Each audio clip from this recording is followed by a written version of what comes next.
Olá, boa tarde. Muito boa tarde. A partir de hoje é obrigatório o uso de faróis baixos nas estradas durante o dia. A medida virou lei com base em estatísticas que mostram redução no número de acidentes nas rodovias. Alguns motoristas já tinham o hábito, levando em conta a maior visibilidade do veículo. Hoje pela manhã, quase todo mundo que transitava pela Freeway lembrou de ligar o farol baixo, agora obrigatório em rodovias estaduais e federais, também durante o dia. Mas, olhando assim, parece uma iluminação desnecessária. Não é. Nos Estados Unidos, segundo dados oficiais, medida semelhante fez com que o número de colisões entre carros caísse 5% e o número de atropelamentos de pedestres e ciclistas 12%. Ver e ser visto. Essa regra de ouro do trânsito também pode contribuir aqui no Brasil para salvar vidas. Com o farol aceso, numa ultrapassagem ou um pedestre atravessando a via, ele vai ter mais condições de ver o veículo e até medir a distância que o veículo está para poder cruzar a via ou pedestre ou o veículo fazer a ultrapassagem com segurança. O uso do farol baixo de dia já era obrigatório para os motociclistas. Motoristas de carros estão se adaptando bem à nova norma. Eu acho que isso é para ajudar muito as pessoas, tanto facilitar para as pessoas e o motorista também. É normal, por segurança eu costumava usar sempre já, porque eu dirijo moto e chama mais atenção com farol. Aumenta a chance de visão dos carros. Condutor que for flagrado dirigindo com o farol baixo desligado durante o dia será punido com 4 pontos na carteira de habilitação e multa de R$ 85. Em novembro, a multa ao infrator subirá para R$ 130. O boletim divulgado pela Secretaria Estadual da Saúde informou que o número de óbitos provocados por gripe no estado subiu para 169. Apesar disso, o órgão informa que o número diminuiu em relação a maio. No comparativo de meses, ocorreram 9 óbitos em junho, que representou uma queda de mais de 40% em relação a maio, quando 17 pessoas morreram devido à ação do vírus influenza.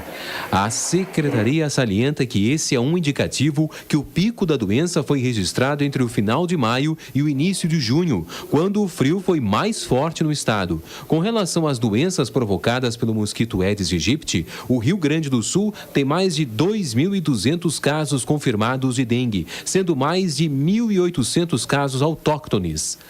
A febre chikungunya já tem 4 casos autóctones e 57 importados, e o Zika vírus conta com 12 casos de contaminação local e 32 importados. A secretaria também ressalta que o número de novos diagnósticos de dengue, a exemplo dos de gripe, está diminuindo com o passar das semanas. Obras no Hospital Centenário em São Leopoldo prometem ampliar o número de leitos da fundação. 7 clínicas serão revitalizadas e a antiga área administrativa do hospital e os telhados serão reformados. Detalhes na reportagem da TV Fevale. O Hospital Centenário é o único da cidade e atende em média 8.000 pessoas por mês. Atualmente, várias obras estão sendo feitas para ampliar o atendimento à comunidade. As obras acontecem em 3 etapas que envolvem a reforma da antiga área administrativa do hospital, a conclusão da obra dos telhados e a revitalização de 7 clínicas.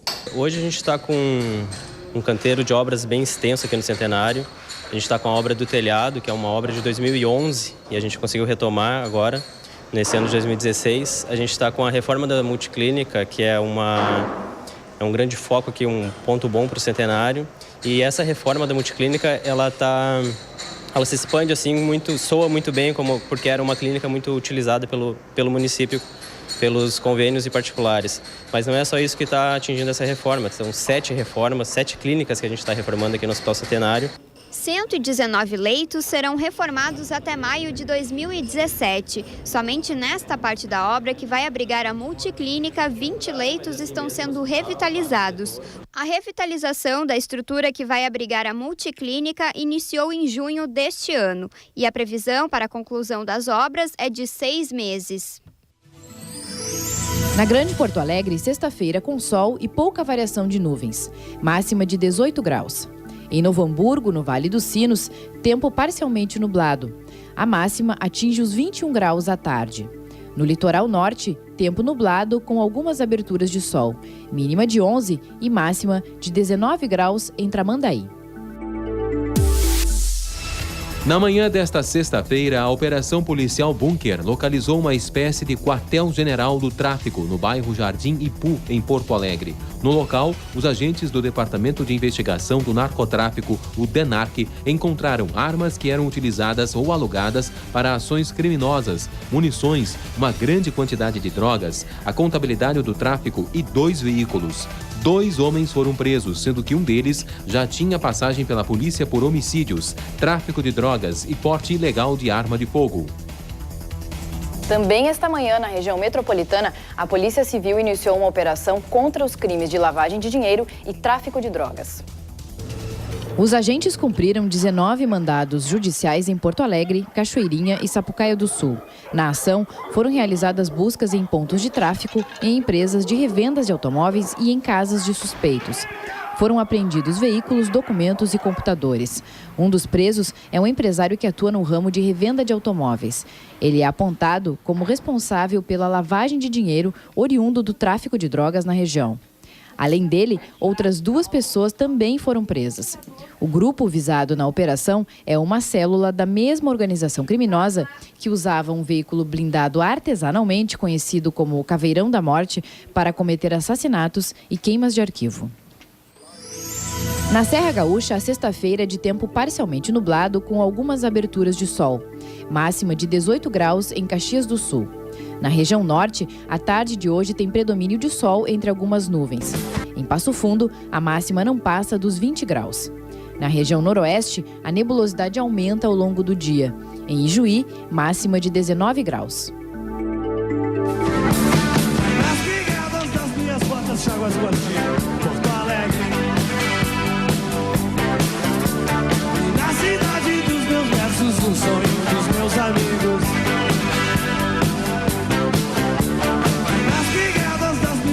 Chagas Guardiã, Porto Alegre. E na cidade dos meus versos, no sonho dos meus amigos. Veja daqui a pouco, o Ministério do Trabalho suspende a emissão de carteiras profissionais no estado para implantar novo sistema de dados. E também, veja quais os riscos à saúde do consumo excessivo de sal e alimentos ricos em sódio.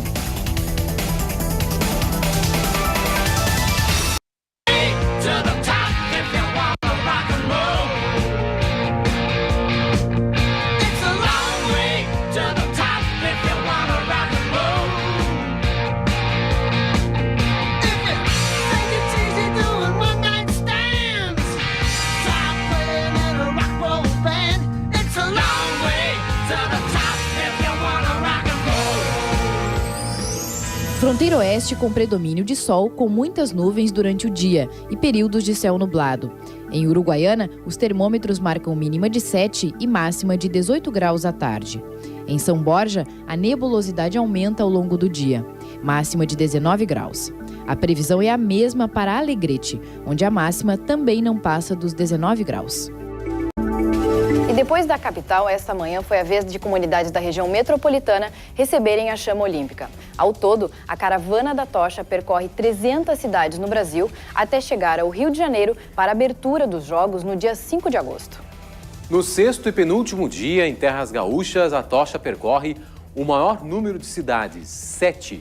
Por isso, o percurso em Canoas começou muito cedo, perto das 7 da manhã. O sol nem tinha aparecido no céu e a comunidade de Canoas já estava nas ruas. Yolanda e os colegas de trabalho tomaram o chimarrão da manhã na calçada, à espera da tocha olímpica. Todos nós recebemos essa tocha de braços abertos. É um momento ímpar, talvez o único de uma geração, onde as nossas crianças, os nossos jovens, todos nós vamos poder fazer parte desse grande momento do Brasil. Este grupo circense usou os arcos olímpicos para marcar a abertura do caminho. E um paraquedista desenhou o céu até pousar perfeitamente no ponto de chegada da chama. A honra de começar a condução coube ao José Carlos, atleta de rústicas e guarda municipal da cidade. Neste momento, eu sou o número 1 que vai conduzir a tocha, né? Eu, como guarda municipal e funcionário público, é uma honra ter representado o município. Em Canoas, 10 pessoas conduziram a tocha num percurso de 2 quilômetros para a alegria de milhares de pessoas, como a dona Olinda, que nem precisou sair de casa. Fica na história das crianças, da gente, do povo, fica na história. Na sequência, Esteio foi a cidade que recebeu a tocha olímpica. A segunda de 7 na região metropolitana e na Serra Gaúcha, que recebem a comitiva hoje. O roteiro deve encerrar em Caxias do Sul já à noite. Mais uma vez, 6 esportistas locais e pessoas da comunidade conduziram a chama olímpica, acesa na Grécia, e que percorre o Brasil até a sede dos Jogos no Rio. A Pietra é professora de judô e terá mais um ensinamento para os alunos. Vou dizer que é emocionante, dizer para eles que eles continuem no esporte, que um dia talvez cheguem lá, né? Que possam também carregar um símbolo desse se vier para cá de novo. Aguardando a passagem ou correndo ao lado da tocha, a cidade parou para receber o símbolo olímpico. Ver pessoas de todas as idades, crianças, jovens, adolescentes, pessoas da terceira idade aqui, nos orgulha, nos motiva a investir cada vez mais no esporte, na cultura, na educação, para elevar a qualidade de vida e transformar a vida de muitas pessoas. O Cristiano e os coleguinhas eram muito pequenos nas últimas Olimpíadas, pois os Jogos no Brasil serão inesquecíveis também por esta lembrança. Ver uma tocha passando. Tinha um atleta levando? Sim, foi o que eu disse, atletas. Torcer pra quem?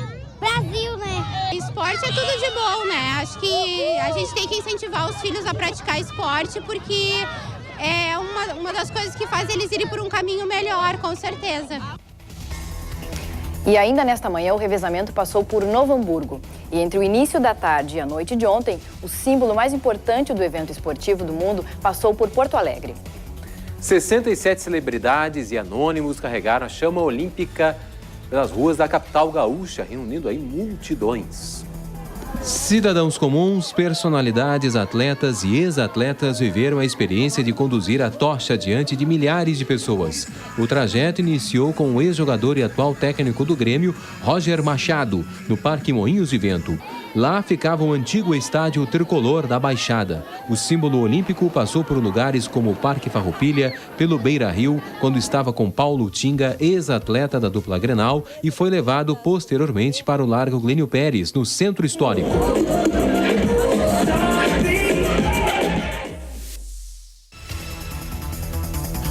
As aulas da rede pública estadual voltam à normalidade na próxima segunda-feira. Em assembleia da categoria ontem, os professores decidiram encerrar a greve que já durava 53 dias, a mais longa dos últimos 25 anos. Na nova proposta apresentada pela Secretaria da Educação, o governo se compromete a formar uma mesa de negociação para tratar do reajuste salarial. Também garante que não haverá corte no ponto dos grevistas desde que as aulas sejam recuperadas. E foi aberto inquérito pela Promotoria da Defesa do Meio Ambiente do Ministério Público para acompanhar as ações da Prefeitura da capital sobre as alterações no cheiro e no sabor da água. Uma reunião vai ser realizada na próxima semana com o DEMAI e a FEPAM. A bactéria suspeita de ser a causadora do problema foi descoberta por técnicos da Fundação Estadual de Proteção Ambiental na estação de bombeamento do Transurb e na casa de bombas do Departamento de Esgotos Pluviais.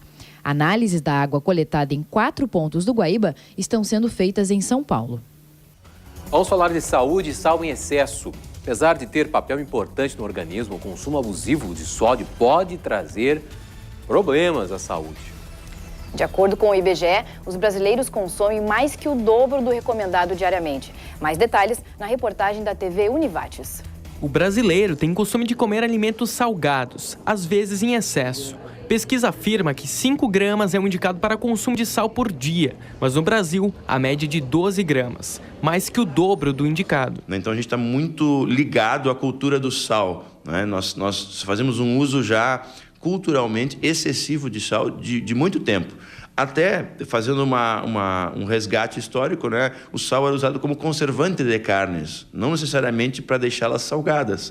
Então, ele está intrínseco à produção artesanal ou até mesmo quando a gente vai produzir um pão ou uma salada ou alguma carne em casa. Então a gente tem que ter um cuidado, e esse talvez seja o mais fácil de fazer, na hora de administrar o sal, né? Dá para fazer com metade da quantidade de sal e realçar o sabor com outros tipos de condimentos que não têm o sódio. O excesso de sal pode ser prejudicial à saúde. Que a pessoa vai observando um aumento de doenças, seja elas cardiovasculares, né, que pode provocar problemas renais, a própria hipertensão, que está associada também ao consumo de sal, né?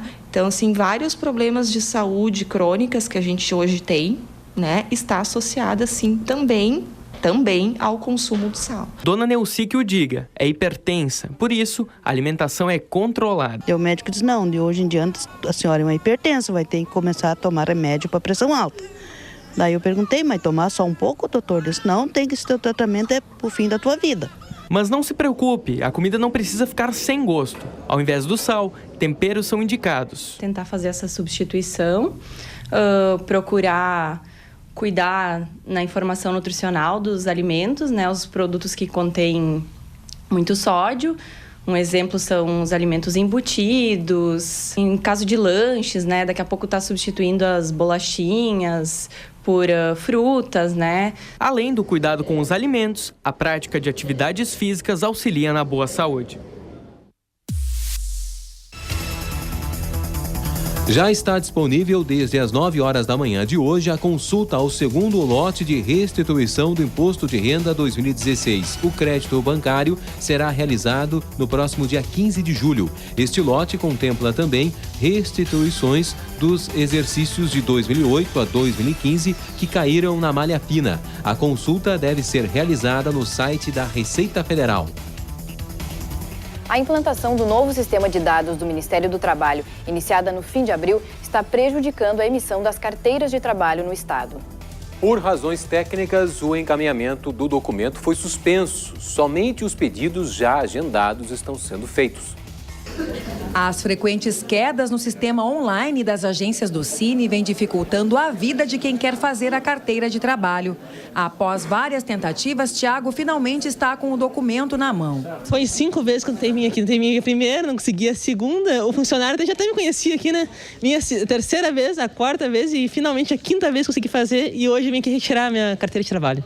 Em função dos transtornos à população e da grande demanda reprimida, a FGTAS suspendeu novos pedidos.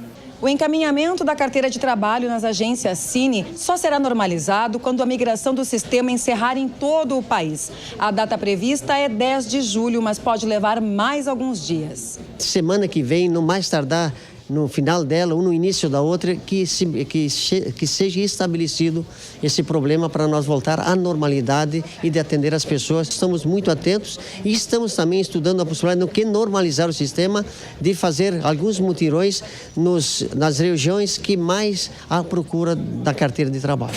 Em casos como esse, o trabalhador que não tiver o documento não pode ser prejudicado na hora de ser contratado. A CLT prevê no artigo 13 que nas localidades onde não for conseguido se emitir essa carteira de trabalho, que é o que nós estamos ocorrendo aqui, o empregador ele tem até 30 dias para trabalhar com o empregado sem precisar essa carteira estar assinada. Então, assim, resguardando tanto os direitos do trabalhador como também os direitos do empregador. Desde o início da implantação do sistema, a emissão diária de carteiras de trabalho no Tudo Fácil caiu de 250 para cerca de 80. Região central do estado com predomínio de tempo nublado com algumas aberturas de sol. Em Santa Cruz do Sul, máxima de 21 graus. Condição de tempo semelhante em Santa Maria, onde a máxima alcança os 19. Em Cachoeira do Sul, aumento da nebulosidade à tarde, mínima de 7 e máxima de 18 graus. Veja a seguir, estilista gaúcha participa de um dos principais festivais do mundo fashion.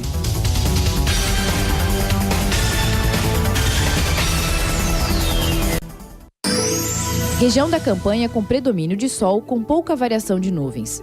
Máxima em Bagé, na casa dos 18 graus à tarde. Em Pelotas, pouca nebulosidade. Máxima de 18 graus também. Em Rio Grande, no litoral sul, tarde de poucas nuvens. Mínima de 11 e máxima de 16 graus. Membro dos Titãs, parceiro de Marisa Monte e de Carlinhos Brown nos Tribalistas, 35 anos de carreira, mais de 10 álbuns solo, um dos principais nomes da música popular brasileira na atualidade e destacado pelas letras de suas composições. Esse aí não é nada menos do que Arnaldo Antunes. E a gente deu um pouquinho, desse resumo, um pequeno resumo de sua carreira, porque até o dia 12 ele vai estar aqui no Rio Grande do Sul para apresentar 4 shows. Um deles foi ontem em Caxias do Sul e hoje ele vai estar em Gravataí. E depois, bom, quem vai contar mais a respeito é a apresentadora do programa lá, a Estação Cultura da FM Cultura, a Liz de Bortoli. Liz, boa tarde, contigo. É Tulis. Boa tarde, Marcelo. Boa tarde a todos. Bom, hoje eu trago como destaque da agenda cultural do Estado a turnê de Arnaldo Antunes, promovida pelo Sesc. Hoje ele se apresenta em Gravataí, no Teatro do Sesc, ali na rua Anápio Gomes, 1241, a partir das 8h30 da noite. Dali ele vai para Alegrete, onde se apresenta no domingo, dia 10, no Clube Casino Alegretense, na Praça Getúlio Vargas, às 8 da noite. Na terça-feira, dia 12, é a vez de Uruguaiana, onde o cantor se apresenta no Teatro Rosalina Pandolfo, Lisboa, na rua 15 de novembro, 1844, às 8h30 da noite também. Arnaldo Antunes é músico, compositor, poeta e artista visual. Ele nasceu em São Paulo e iniciou sua carreira musical com o grupo Titãs, do qual fez parte até 1992. Apesar da saída, ele continuou compondo com os amigos da banda e participou do acústico MTV dos Titãs com a música O Pulso, em 1997. Em 2002, ele se juntou a Marisa Monte e Carlinhos Brown, formando um grupo de enorme sucesso e apenas um disco, que vendeu mais de 2 milhões de cópias e ganhou o Grammy Latino de melhor álbum pop contemporâneo brasileiro. O grupo em questão era o Tribalistas. Arnaldo Antunes é reconhecido compositor de pop, com influências concretistas e pós-modernas, e a proposta para a turnê, intitulada A Casa é Sua, é de shows bastante intimistas, em que o músico apresentará sucessos de toda a sua carreira, como Alegria, Fim do Dia, Não Vou Me Adaptar, O Pulso, enfim, músicas que foram compostas em parceria ou não, os clássicos da sua carreira, que já tem 35 anos. Imperdível, né? Os ingressos podem ser comprados nos locais dos shows e custam ali entre R$11 e R$36. Tá muito barato, vale muito a pena acompanhar esse show. Por hoje é isso, queridos. A gente ainda se encontra aqui pelas ondas sonoras da 107.7. Como devo ser, sem ser assim.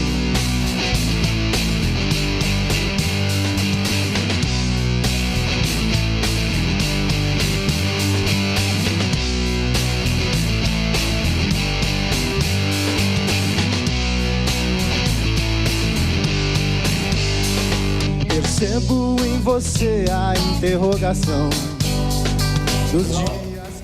E uma gaúcha formada em moda pela Universidade Fevale de Novo Hamburgo é a única brasileira a participar da edição deste ano de um dos principais festivais do mundo fashion. A reportagem da TV Fevale conversou com a estilista para saber como será a participação dela nesse evento.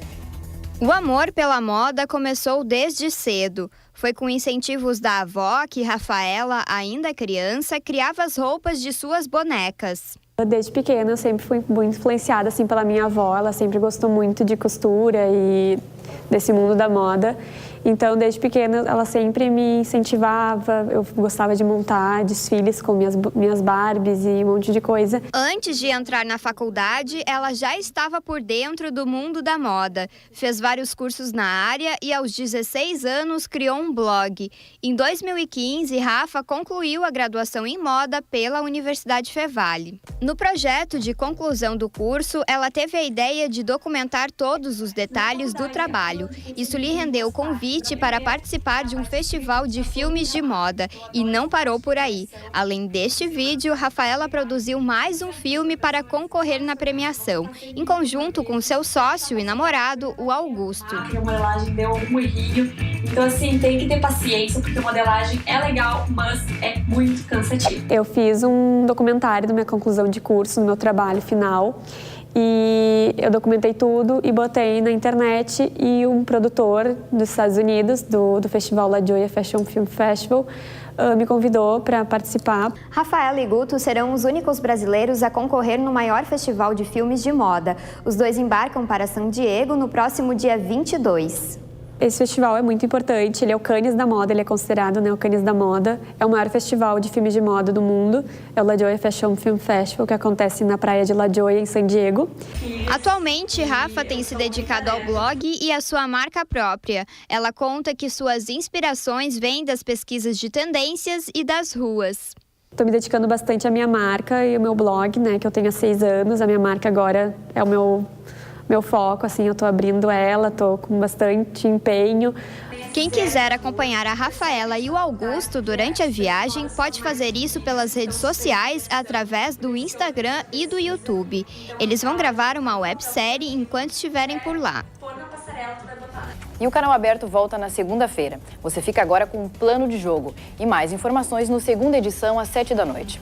E hoje, Ney Lisboa apresenta o show Telas, Tramas e Trapaças. Vai ser no Bar Opinião, aqui em Porto Alegre, na José do Patrocínio, Cidade Baixa, ali a partir das 8 da noite. E é com o Ney que a gente encerra o programa de hoje. Uma boa tarde, bom final de semana. Bom final de semana. Há um toque dos seus dedos para o seu maior prazer.